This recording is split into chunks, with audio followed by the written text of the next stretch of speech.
Sekarang saya ada di warungnya Bak Sri. Saya pesan mie goreng basah 2 bungkus, untuk aku bawa pulang ke rumah makan bersama keluarga nanti. Sambil itu kita intip cara Pak Ruslan bikin mie goreng basah.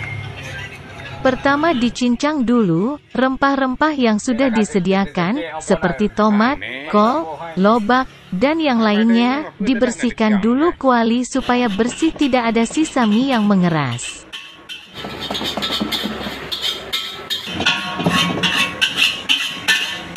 Lalu sudah bersih kuali, tuangkan minyak goreng secukupnya.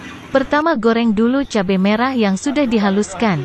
Setelah itu taruh toge sedikit, lalu aduk beberapa kali, dan tuangkan semua bumbu yang sudah dicincang tadi. Ini mie yang dibikin oleh Pak Ruslan, hanya mie goreng basah biasa aja. Tapi kalau Besti, seleranya mie goreng terpesiar pun ada di tempat Pak Ruslan ini, mie goreng ayam, dan mie goreng daging.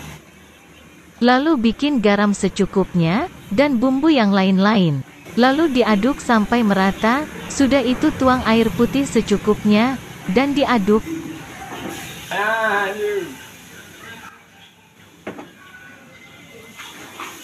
Lalu bikin kicap secukupnya juga. Lalu tuang saus secukupnya juga. Dan mie goreng telur mata sapi pun ada juga, mie goreng terpesiar dan lain-lainnya. Lokasi tempat, di depan rumah sekolah SMP Labuhan Haji Barat, Aceh Selatan.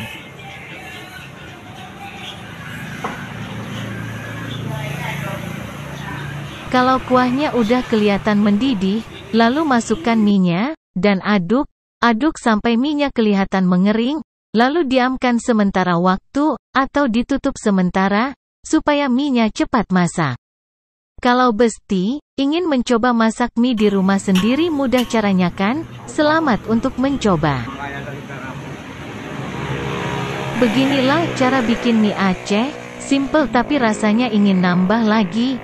Jangan lupa dukung channel saya, dengan tekan tombol subscribe, like, dan komen.